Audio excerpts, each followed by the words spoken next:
Ron, welcome. How are you? Well, I'm doing fine, Mike. How are you? Good to see you. How's everything? Everything's going good. Yeah. How's the golf game? Right now, they're straight, subject to change.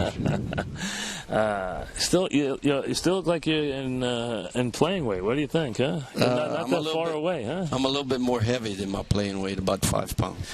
Yeah, that's a lot, really. You know, it's funny, and people look at you now and see this storied, lanky left-hander and all-time great and everything.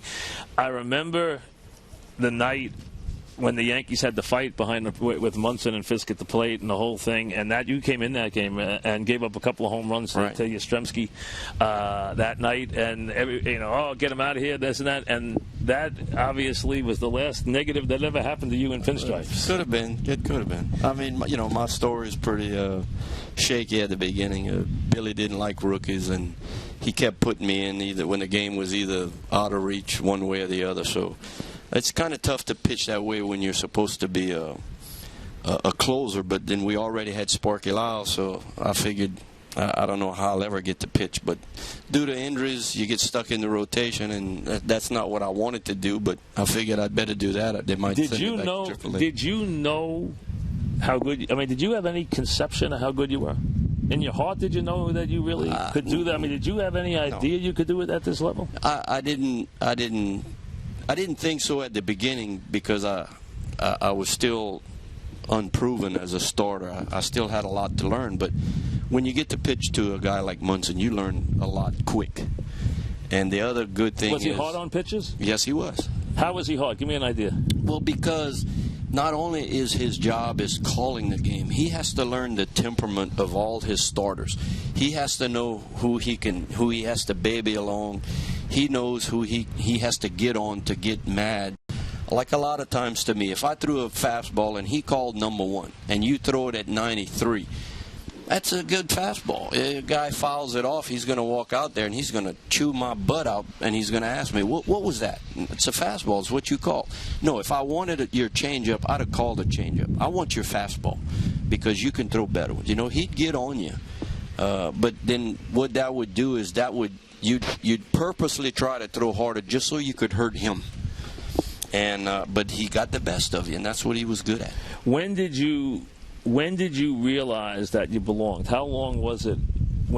How many starts deep was it that you finally realized, you know what, they're not going to come take me out of this rotation. I belong here. I've earned my spot here. I think it was the 4th game that I started the year in '77 as a starter, because the first 2 games were because of injuries. It was a spot starting role.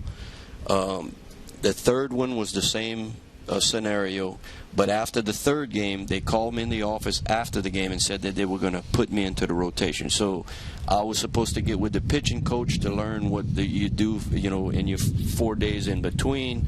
And the very next start that I got, which was my 4th start, I got Kansas City at home, and I'm pitching a shutout into the 9th inning.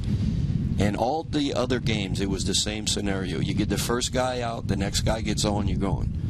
But that game there, Munson jogged out to the mound, and he beat Billy to the mound. And he told me, you need to tell him something, or else he'll keep taking you out.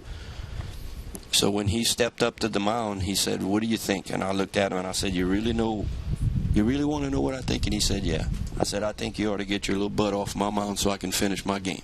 And he said, you got it. And he left him. From that point on, things had changed. How good is that? You knew. He wanted to hear that from you. But I think that's what he wanted. I think that's what he wanted. We're talking with Ron Guidry, of course, the legendary Yankee left-hander, and there were so many amazing moments during that time. And people who have gone through a generation now, or even more of that, of having people stand up with 2 strikes, have to realize that happened when I remember the night very well. I was not there; I was watching on TV. But that night against California is when that really started. That night when you started striking out all those Angels is the night everybody started standing. It became a big thing in baseball. It's become a tradition.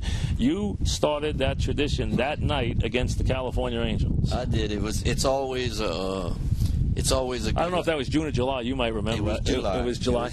It's good because it's a lot of fun when you get to spring training, because you'll be sitting in the dugout. Spring training is going on. You're having a game, and you have all of the kids and all of the other starters, you know, and all of a sudden somebody will get 2 strikes. They'll start doing that, and then somebody will stand up and go like, "Who started that anyway?" You know, and everybody looks around, and then they look at you and you raise your hand.